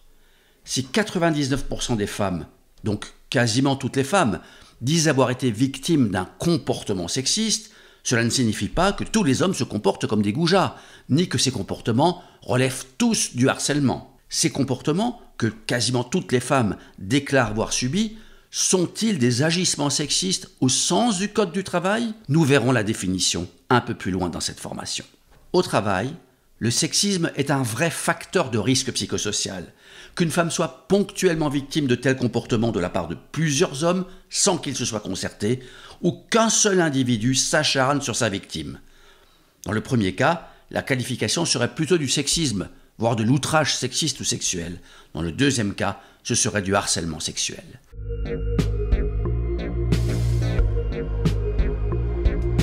La définition du harcèlement sexuel a évolué au fil des lois. Elle est à la fois assez générale, pour laisser au juge un large pouvoir d'interprétation, et assez précise quant aux conditions qui doivent être réunies pour que les faits puissent revêtir la qualification de harcèlement. Premièrement, des propos ou comportements à connotation sexuelle ou sexiste répétés. La répétition des faits caractérise le harcèlement, d'un point de vue linguistique, pourrait-on dire, même si le texte prévoit une exception sur laquelle nous reviendrons. Une fois, c'est pas très élégant. 2 fois, ça devient lourd. 3, c'est une fois de trop. Au-delà, c'est du harcèlement. Et la sanction, c'est la porte, sans quoi l'employeur serait en tort. Évidemment, les choses sont dites autrement dans le Code du travail et dans les décisions de justice. Mais c'est une manière de résumer ce qu'est le harcèlement sexuel par rapport à l'agissement sexiste que nous verrons plus tard. D'ailleurs, ces agissements sexistes deviennent du harcèlement s'ils sont répétés. Deuxièmement, ces agissements doivent avoir un des deux effets suivants. Porter atteinte à la dignité de la victime en raison de leur comportement dégradant ou humiliant, ou créer à son encontre une situation intimidante, hostile ou offensante. Le premier effet, l'atteinte à la dignité, est lui-même conditionné par la nature dégradante ou humiliante des agissements. Le second effet semble plus concret, plus facile à établir, puisqu'il renvoie à l'intimidation, à l'hostilité, à l'offense. Mais le juge, et avant lui le manager, le DRH ou l'employeur, devra d'une certaine manière demander à la victime quels effets ces agissements ont eu sur elle. En réalité, cette question ne sera pas nécessairement posée, en tout cas pas dans ces termes, mais le juge ou le manager se la posera. Et indirectement, il essaiera de savoir si des propos ou comportements d'un tel doivent nécessairement être mis dans la case juridique et a fortiori judiciaire, la case du harcèlement sexuel. Troisièmement, le harcèlement peut être collectif sous différentes formes. Le Code du travail régit essentiellement les relations entre l'employeur et les salariés, et si le harcèlement sexuel est invoqué devant le Conseil de prud'homme comme devant le juge administratif pour les fonctionnaires, les parties au procès sont la victime et son employeur et non l'auteur du harcèlement. C'est pourquoi l'employeur peut être sanctionné s'il n'a pas mis fin au harcèlement sexuel subi par une victime, sans qu'aucune personne n'ait véritablement harcelé, parce que son comportement n'a pas été répété. Le harcèlement peut donc être collectif, du point de vue de la victime, puisque plusieurs individus y ont participé, qu'ils se soient concertés ou simplement qu'ils savaient que ce processus harcelant existait. Quatrièmement, la répétition des faits n'est pas exigée en cas de pression grave en vue d'obtenir un acte sexuel pour soi-même ou pour un tiers. Cette exception à la condition de la répétition est issue de la jurisprudence. Elle peut correspondre à ce qu'on appelait parfois la promotion canapé, mais pas uniquement. Le texte fait état de pression grave, qui, sans aller jusqu'à l'agression sexuelle, qui elle suppose un contact physique, font penser à une contrainte, une intimidation, voire une menace. Nous avions déjà évoqué la protection des victimes et des personnes dénonçant le harcèlement moral ou témoignant de faits de harcèlement moral. Cette protection contre des sanctions disciplinaires existe également en matière de harcèlement sexuel. On relèvera qu'elle s'applique même dès le premier fait litigieux, sans même qu'il y ait de répétition, nous dit l'article L 1153-2 du Code du travail, alors que pour qu'il y ait harcèlement, il faut qu'il y ait répétition, sauf en cas de pression grave. Cela s'explique par la volonté du législateur de prévenir le harcèlement, de détecter certains comportements suspects avant qu'ils ne dégénèrent en harcèlement. Encore faut-il ne pas en faire une application trop extensive et précipitée, voire tomber dans la dénonciation calomnieuse, qui est un délit. En pratique, les victimes de harcèlement sexuel et les personnes qui le dénoncent ou en témoignent ne sont pas toujours aussi bien protégées que la loi le laisse entendre. D'ailleurs, si le législateur s'est senti obligé de les protéger de sanctions disciplinaires, c'est bien parce qu'en pratique, ces personnes sont parfois considérées comme gênantes ou indésirables. De nombreuses victimes de harcèlement sexuel démissionnent, tout comme de nombreuses victimes de violences conjugales sont obligées de fuir malgré l'arsenal juridique et notamment l'ordonnance de protection qui ne protège pas autant que son intitulé le laisse croire. Pour l'employeur, laisser s'installer une situation de harcèlement sexuel est très périlleux, et pas seulement d'un point de vue juridique ou judiciaire. La tendance est de filmer et d'enregistrer tout, sans se demander si c'est ou non légal, et de se répandre sur les réseaux sociaux. Laisser faire, c'est prendre un risque pour sa réputation, et finalement pour celle de son entreprise. Mais inversement, sanctionner un salarié, souvent un cadre, un manager, uniquement sur des déclarations non vérifiées et souvent non vérifiables, c'est une décision qu'aucun chef d'entreprise ne souhaite prendre. En tout cas, le pire est de ne rien faire. Au contraire, l'employeur doit se préserver en même temps qu'il préserve les victimes avérées en démontrant qu'il a respecté les obligations légales visées au Code du travail. En cas de contentieux, le juge contrôlera le respect de ces dispositions. Mais en matière de harcèlement sexuel, plus encore qu'en matière de harcèlement moral, l'employeur est soumis à une obligation de résultat, ou presque. Il faut enquêter, prévenir et sévir si nécessaire, sans état d'âme. Quand on se penche sur la jurisprudence du harcèlement sexuel, on se demande si ceux qui s'y adonnent sont conscients de la gravité de leurs agissements ou s'ils sont dans une sorte de toute-puissance qui leur donne le sentiment que se comporter ainsi est en définitive normal. Et encore, nous ne faisons référence ici qu'à des procédures prud'homales et non pas à des poursuites pénales pour harcèlement sexuel. On relève par exemple l'attitude d'un cadre qui tentait d'embrasser une subordonnée mineure, de l'emmener à son domicile pour des motifs sexuels et qui l'appelait fréquemment par téléphone en dénigrant son petit ami jusqu'à provoquer chez elle de l'angoisse et une dépression. Nous avons vu qu'hormis l'hypothèse de pression en vue d'obtenir un acte sexuel, les faits devaient être répétés pour caractériser le harcèlement, ce qui procède de la logique étymologique. Il apparaît très clairement dans la jurisprudence que la ligne de partage entre ce qui est désagréable, voire odieux, mais pas au point de justifier une sanction, et ce qui est inacceptable, c'est la répétition. Prenons quelques exemples. Des compliments à une salariée sur sa poitrine et ses jambes, des questions intimes, des attouchements, des propositions à caractère sexuel. Cour d'appel de Paris, 25 avril 2001. Des provocations et blagues obscènes vulgaires, constitue un harcèlement d'ambiance, avait jugé la Cour d'appel d'Orléans le 7 février 2017. Le comportement insistant d'un salarié qui se matérialisait par l'envoi de messages pornographiques est particulièrement obscène. Cour de cassation, 13 juillet 2017. Ce qui ressort tant de la loi que de la jurisprudence, et que les hommes en particulier doivent comprendre et appliquer, c'est que lorsqu'une femme dit non, c'est non, même si cela avait été oui, ou peut-être dans un premier temps. Il faut un peu nuancer cette affirmation. La Chambre sociale de la Cour de cassation avait considéré dans un arrêt du 25 septembre 2019 que le harcèlement sexuel n'est pas caractérisé s'il s'est instauré un jeu de séduction réciproque entre les salariés.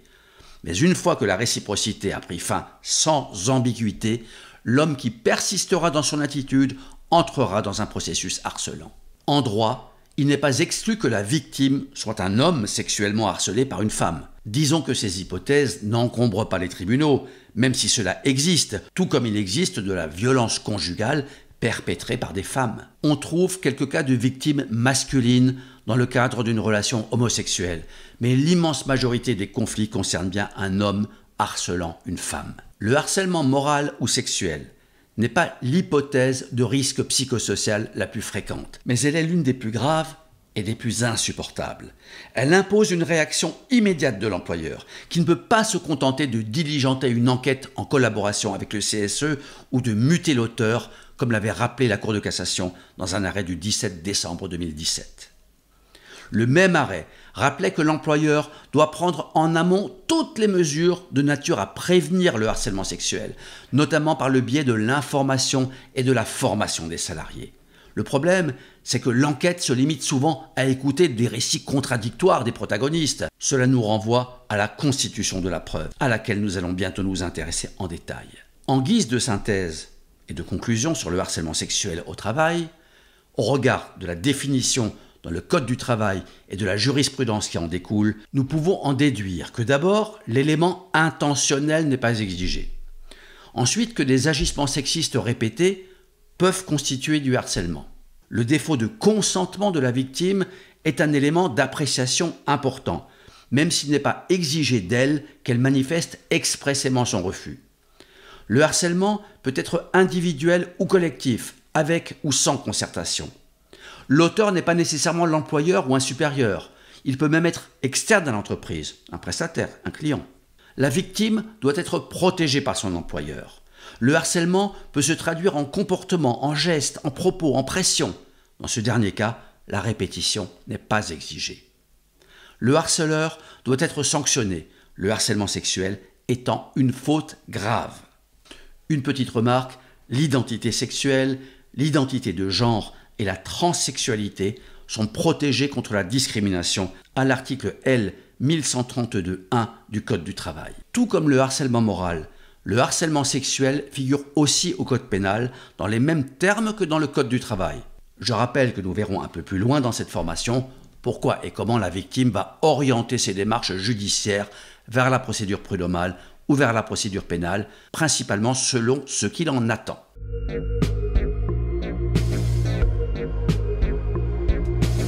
Les agissements sexistes sont si fréquents qu'ils peuvent contribuer à l'appréhension du lundi, à rendre l'ambiance de travail pesante, désagréable, stressante. En 2024, une étude de l'Observatoire Équilibre OpinionWay révèle qu'au cours des 12 derniers mois précédant l'enquête, 8 femmes sur 10, dont 50% de femmes managers, ont été exposées à un agissement à connotation sexiste ou sexuelle. 27% des salariés sont insatisfaites de l'action de leur entreprise. 60% constatent des impacts négatifs de ces comportements sur leur travail.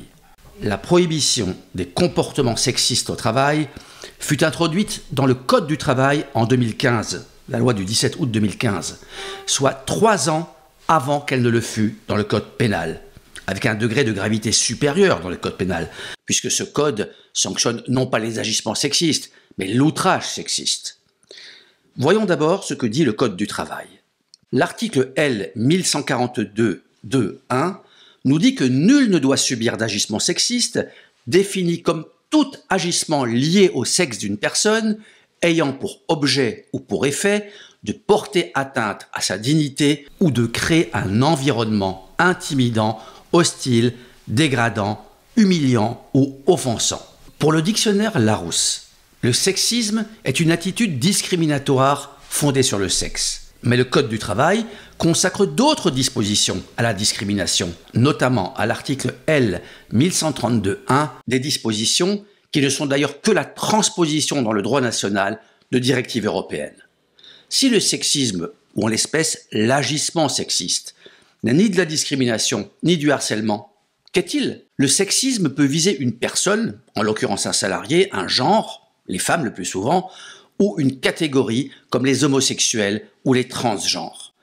Il peut dériver en discrimination ou en harcèlement, mais souvent il prend des formes a priori anodines, comme le tutoiement, l'usage du prénom, ou des expressions comme mon petit, ma belle, voire ma chérie, et parfois des expressions plus connotées encore. Plus qu'un problème de droit, c'est une question sociétale et éducative. Les femmes n'ont le droit de vote que depuis 1944, et l'adultère féminin n'est juridiquement considéré comme l'adultère masculin que depuis 1975. Quant à l'égalité salariale, elle reste encore un objectif sur lequel s'engagent les dirigeants politiques de génération en génération. Aujourd'hui, on croit assister à une accélération du mouvement qui vise à abolir les attitudes sexistes, mais son succès dépend aussi des victimes qui ne doivent plus accepter d'être considérées comme des objets ou comme des êtres inférieurs, mais sans tomber dans une opposition outrancière, sans tomber dans une guerre des sexes fondée sur des préjugés qui seraient en définitive contre-productives. Le machisme est du sexisme et même de la goujaterie. Et une femme qu'un homme, a fortiori un supérieur hiérarchique, appellerait mon petit ou mon chou ou qu'il tutoierait, devrait être autorisée à lui répondre sur le même ton avant de lui faire comprendre que le respect doit être mutuel et que le sexisme est un manque de savoir-vivre et maintenant aussi une infraction visée au code du travail, voire au code pénal, s'il dégénère en outrage. D'ailleurs, en cas de plainte, le tribunal de police pourrait condamner l'auteur de pareils faits à un stage de sensibilisation, comme s'il s'agissait de faire ou de refaire son éducation civique, voire son éducation tout court. La victime pourrait publier un tel jugement sur les réseaux sociaux, et sans risque, contrairement à des accusations sans preuve. En entreprise, il appartient aux dirigeants et aux cadres et managers de sensibiliser les salariés sur ces notions et sur le fait que dénoncer de tels comportements est légitime et ne peut pas donner lieu à sanctions disciplinaires. Nul n'ignore que le passage de la théorie à la pratique est bien plus délicat, raison pour laquelle la prévention par l'information, la formation, la sensibilisation est primordiale. Le règlement intérieur peut y contribuer, tout comme le kit pour agir contre le sexisme du Conseil supérieur de l'égalité professionnelle entre les femmes et les hommes. Un tel kit, tout comme le seul fait d'inscrire les agissements sexistes dans la loi, ne peut qu'avoir une dimension préventive et même éducative, tant à l'égard des hommes auteurs potentiels des agissements sexistes que des femmes victimes potentielles et même victimes certaines si on se base sur les enquêtes d'opinion. Car l'habitude fait que des femmes peuvent aussi considérer que la goujaterie, même humiliante, est en quelque sorte normale, que les hommes, ou du moins une grande proportion d'entre eux, fonctionnent comme cela, et qu'il s'agit en définitive d'un comportement naturel, auquel ni l'éducation ni le droit ne pourraient remédier.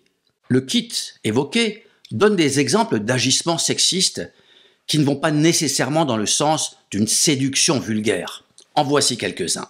Reprocher à une salariée d'avoir un comportement masculin, de ne pas être assez féminine, ou à un homme de ne pas être assez viril, adopter une posture verbale ou corporelle hostile envers une personne en raison de son sexe. Exemple, un supérieur se vante de ne s'être jamais entouré de bras droits femmes, ou qui soutient qu'il y a trop de femmes dans l'entreprise, ou encore qu'il ne comprend pas qu'un directeur d'hôpital puisse être une femme. Citons aussi les blagues sexistes, comme les blagues répétées sur les blondes, ou encore fragiliser le sentiment de compétence des femmes parce que femmes, par des remarques ou des pratiques offensantes. Exemple, un manager demande à une responsable de projet d'être présente à une réunion avec un client et de se vêtir d'une certaine manière. À un certain stade de lourdeur, on peut se demander qui est le plus à plaindre, de l'auteur ou du destinataire de la plaisanterie raffinée.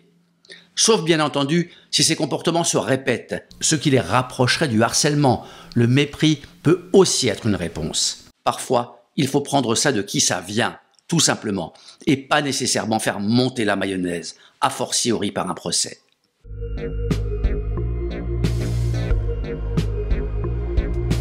En 2008, le législateur a donné à certains agissements sexistes une dimension pénale, certes seulement celle d'une contravention, en créant l'outrage sexiste. À l'origine, l'outrage sexiste devait concerner le harcèlement de rue, mais son champ d'application a été considérablement élargi. La circulaire du 3 septembre 2018 précise, je cite, « Le champ d'application de l'outrage sexiste ne se limite pas à l'espace public. Par conséquent, l'infraction sera constituée quel que soit son lieu de commission, qu'il s'agisse d'un lieu public tel que la rue, les transports en commun ou encore un établissement scolaire, ou d'un lieu privé tel un espace de travail. » Fin de citation. On relèvera que l'une des sanctions prévues à l'article R 625-8-3 du Code pénal est la peine de stage. Peut-être une manière de faire ou de refaire l'éducation ou l'apprentissage de règles élémentaires de politesse ou de savoir-vivre que certains semblent ignorer ou avoir oublié. D'ailleurs, la même circulaire de 2018 avait précisé que l'outrage sexiste peut consister en des propositions sexuelles, des commentaires dégradants sur l'attitude vestimentaire ou l'apparence physique de la victime, ou des attitudes non verbales comme des gestes imitant ou suggérant un acte sexuel, des sifflements, des bruitages obscènes ou ayant pour finalité d'interpeller la victime de manière dégradante.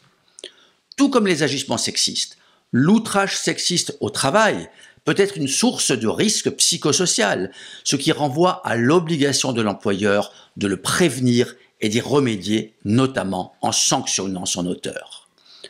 La loi du 24 janvier 2023 a créé un délit d'outrage sexuel, et non pas sexiste, un délit d'outrage sexuel aggravé pour être précis, visé à l'article 222-33-1 du Code pénal, mais uniquement dans certaines circonstances, comme l'abus d'autorité. Bien que qualifiée de délit et non pas de simple contravention, la sanction n'est qu'une amende, mais tout de même de 3 750 € au plus. Tout cela fait profusion de qualifications juridiques. Et il peut même s'avérer délicat de choisir la bonne qualification au regard des faits. L'outrage est-il une sorte de harcèlement sans répétition ? Ou une agression sexuelle allégée, si on peut dire? Dans un contexte professionnel, un cadre qui embrasserait une subordonnée sans son consentement commettrait-il une agression sexuelle ou un outrage sexuel aggravé? Ce peut être les deux, ou plutôt l'un ou l'autre, selon la nature spécifique du geste.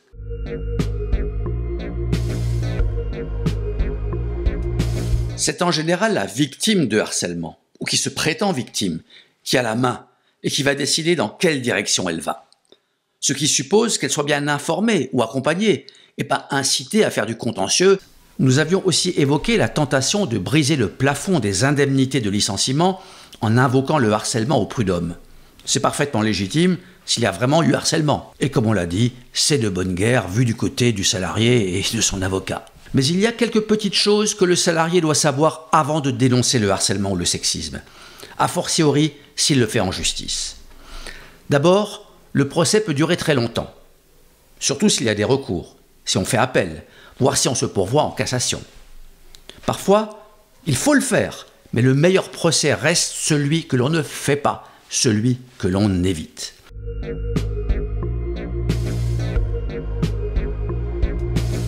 La deuxième chose à savoir, et qui peut faire partie de l'information et de la formation que l'employeur doit aux salariés dans le cadre de la prévention du harcèlement, est qu'accuser mensongèrement peut se retourner contre l'accusateur.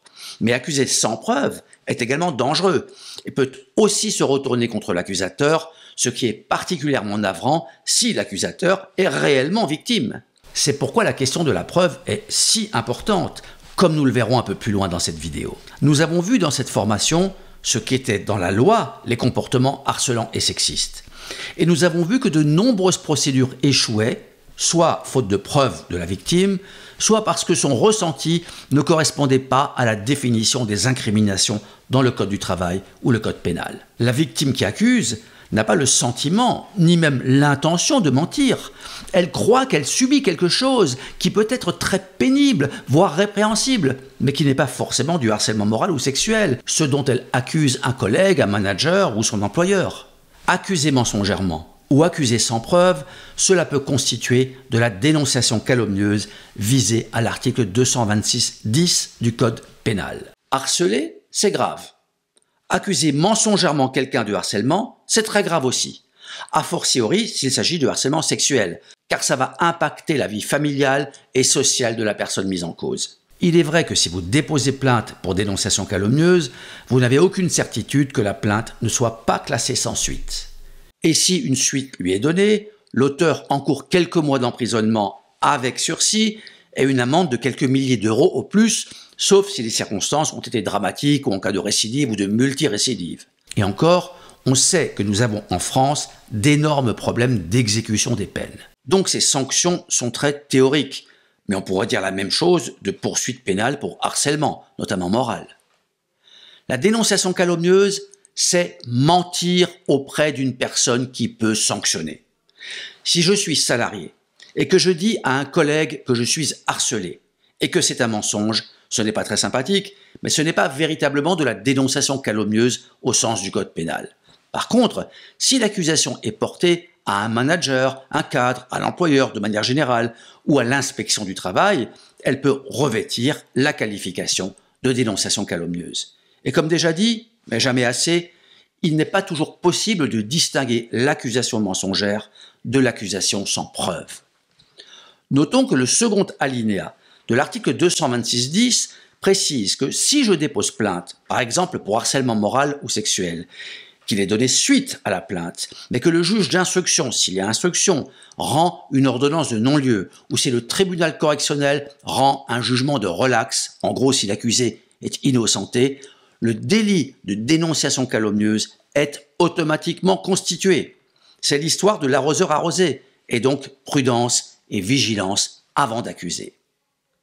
Voilà pour la dénonciation calomnieuse. Il y a un autre écueil qu'il faut en principe éviter, la diffamation visée à l'article 29 de la loi du 29 juillet 1881 sur la liberté de la presse. Là, c'est plus compliqué, plus subtil pourrait-on dire. Car ce qui est sanctionné, c'est de mettre sur la place publique, puisqu'il s'agit de la loi sur la presse de 1881, des allégations qui directement ou indirectement touchent à l'honneur de la personne ou éventuellement de l'organisme auquel elle appartient, comme son entreprise. Quand on dit place publique, cela peut aussi être des propos tenus en privé devant la famille et des invités. On parlera alors de diffamation non publique, juridiquement moins grave évidemment. Mais si un salarié laisse entendre, même verbalement ou par messagerie, dans son milieu professionnel, qu'il est harcelé par un tel ou qu'un tel se livre à du harcèlement, il peut s'agir de diffamation publique. Et c'est vrai aussi si un tel n'est pas nommé, mais reconnaissable, identifiable. L'auteur de la diffamation publique risque au plus 12 000 € d'amende. Si la diffamation publique est à caractère raciste ou discriminatoire, la sanction peut théoriquement aller jusqu'à 1 an d'emprisonnement et 45 000 € d'amende. Évidemment, ce sont les réseaux sociaux qui sont aujourd'hui le principal vecteur de diffamation publique. On se souviendra des hashtags MeToo et Balance ton porc. Dans les conflits de personnes, qu'ils soient familiaux, de voisinage ou professionnels, les règlements de compte existent et les mensonges aussi. Et même si ce n'est pas tout à fait mensonger, il y a parfois des exagérations, des extrapolations, il y a des désirs de vengeance. Et parfois ce désir se comprend. Quand on a subi du harcèlement, qu'on n'a aucune preuve ou que les faits sont prescrits, on peut se dire que le seul tribunal est celui des réseaux sociaux, qu'on va démolir l'auteur du harcèlement de cette manière.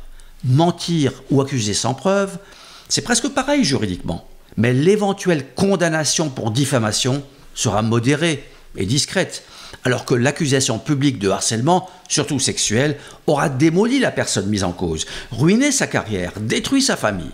On peut penser que c'est tant mieux si c'est vrai, si c'est un harceleur, mais pas si c'est faux ou grandement exagéré.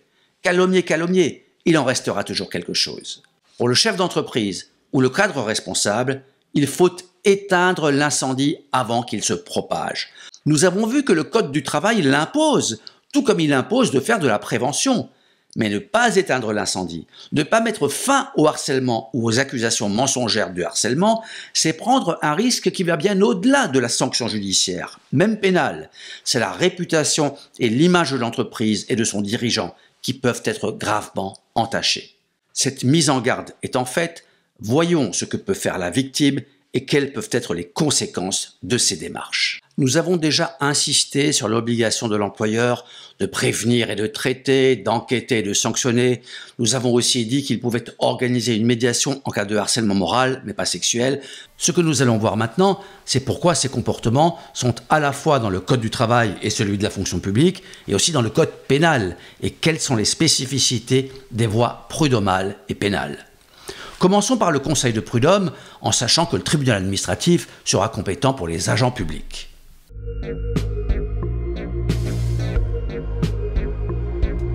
Le Conseil de prud'homme est le juge du contrat de travail. En pratique, c'est souvent à l'occasion de la rupture du contrat que le salarié invoque le harcèlement moral ou sexuel, par exemple pour qu'une démission ou une prise d'acte soit requalifiée et que la responsabilité de la rupture incombe à l'employeur. Le harcèlement, nous l'avons dit, est parfois invoqué pour échapper au plafonnement des indemnités de licenciement. Après tout, pourquoi ne pas essayer? Car dans un procès, on peut mentir autant que l'on veut, ou presque, sans s'exposer à des poursuites pour diffamation. Le salarié, ou même l'apprenti, peut aussi saisir le Conseil de prud'homme en cas d'inaction de l'employeur face à une situation de harcèlement sexuel. Le délai de prescription est de 5 ans à compter du dernier fait de harcèlement. Donc même après qu'il ait quitté l'entreprise, le salarié, la victime, peut agir pour obtenir une requalification et la réparation de son préjudice. Notons encore que le Conseil de prud'homme peut être saisi par requête. On peut s'y défendre seul, bien que ce ne soit généralement pas conseillé, sauf si on connaît fort bien le droit du travail et la procédure, mais aussi les usages, les pratiques, la jurisprudence locale. Devant le Conseil de prud'homme, la victime n'a, en principe, pas à apporter la preuve du harcèlement moral ou sexuel, comme en dispose l'article L. 1154-1 du Code du travail. La victime présente des éléments qui laissent supposer un harcèlement, et l'adversaire, qui est donc l'employeur, doit prouver que ça n'en est pas. Mais ce partage de la charge de la preuve ne signifie pas que l'on puisse accuser sans le moindre élément probant en obligeant l'employeur à prouver ce qu'il n'a pas fait. Cette logique s'explique surtout si l'employeur est directement mis en cause pour harcèlement, notamment sexuel. Mais le plus souvent, sa faute consistera à ne pas avoir protégé le salarié, à ne pas avoir respecté les obligations de prévention et de traitement qui figurent au Code du travail. S'agissant du harcèlement moral, le partage de la charge de la preuve peut par exemple consister en une énumération de faits par le salarié, comme « j'ai posé mes congés, mais il n'y a que moi qui ai essuyé un refus à plusieurs reprises ». Ce à quoi l'employeur répondra et devra donc prouver que ce refus est dicté par des considérations organisationnelles. En matière de harcèlement, la Cour de cassation laisse au juge du fond, le Conseil de prud'homme ou la Cour d'appel, une grande liberté d'appréciation de la pertinence des éléments apportés par chacune des parties. Il en va de même de la justice administrative pour les fonctionnaires. De réforme en réforme, le législateur a facilité l'établissement de la preuve pour la victime, mais sans inverser totalement la charge de la preuve. Ce serait une manière de légaliser la délation, quand bien même les victimes mentent rarement. Un dernier point. Même si en théorie les juridictions pénales et prud'homales sont indépendantes, la victime qui a obtenu la condamnation pénale du harceleur moral ou sexuel n'aura plus à établir la preuve devant le Conseil de prud'homme ou le tribunal administratif si elle est fonctionnaire. L'inverse n'est pas vrai. Si le Conseil de prud'homme a reconnu le harcèlement et qu'ensuite la victime dépose plainte au pénal, le juge répressif ne condamnera pas systématiquement, même si le précédent prud'homal ou administratif aura son importance. On va dire qu'il y a une dimension de gravité supplémentaire dans le pénal, même si les définitions sont voisines ou identiques dans les deux codes. Au pénal, on risque tout de même la prison.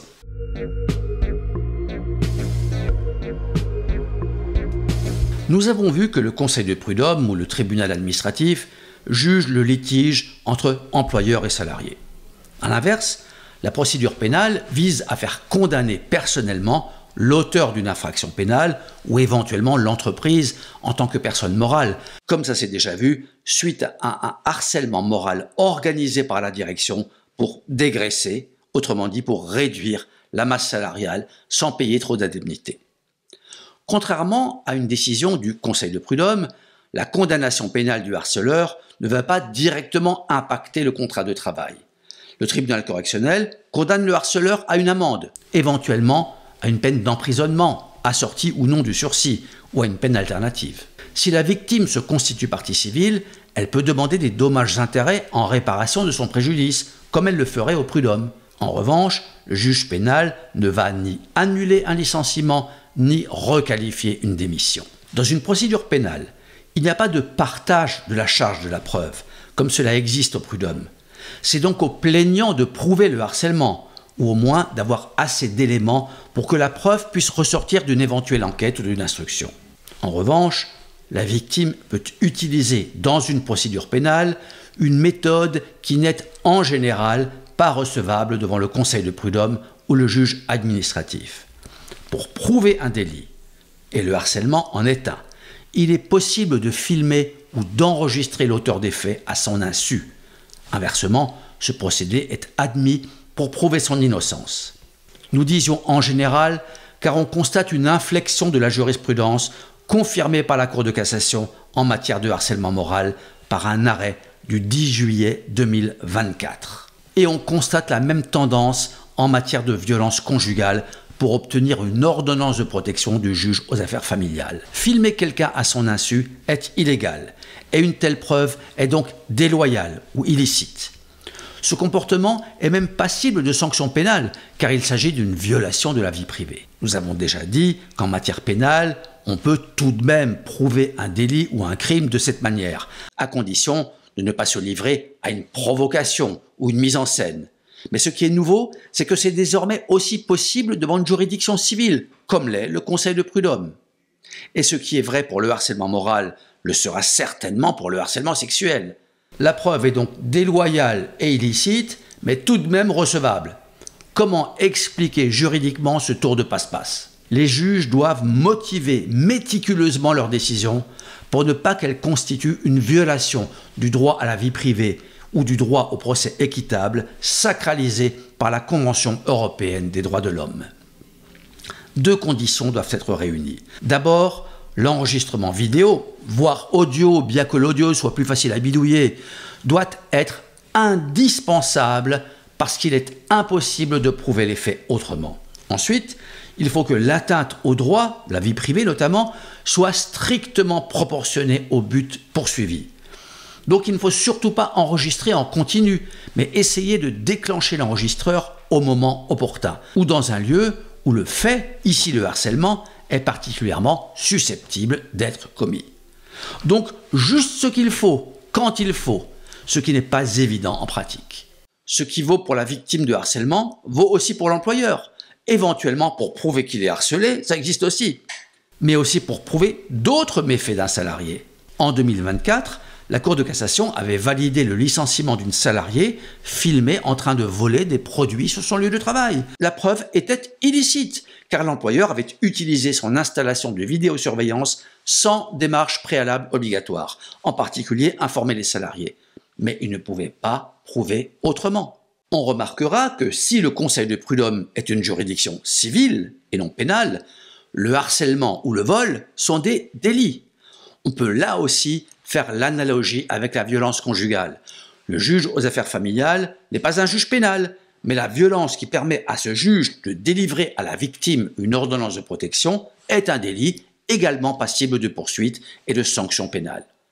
Il n'est pas question, pour le moment, de prouver par exemple l'insuffisance professionnelle ou en droit de la famille l'adultère en cachant son smartphone sur une étagère. Mais cette possibilité d'utiliser un enregistrement pour établir la preuve devant une juridiction civile, et il en ira certainement de même devant le juge administratif, est une évolution importante du droit de la preuve. L'employeur doit le savoir et il a probablement intérêt à faire passer le message dans le cadre de sa politique de prévention. Probablement, car on pourra toujours rétorquer que le harceleur vicieux ou bien organisé en tiendra compte et essaiera de harceler quand il aura la certitude qu'il ne pourra pas être filmé ou enregistré. Mais comme chaque smartphone ou ordinateur permet de le faire, il aurait sans doute tort de s'y fier. Pour finir, voyons quelques points de la procédure pénale qui intéresseront principalement le plaignant. D'abord, le délai de prescription. Il est de 6 ans à compter du jour où l'infraction a été commise. Ensuite, la procédure elle-même. Elle se déclenche par plainte, éventuellement par voie électronique.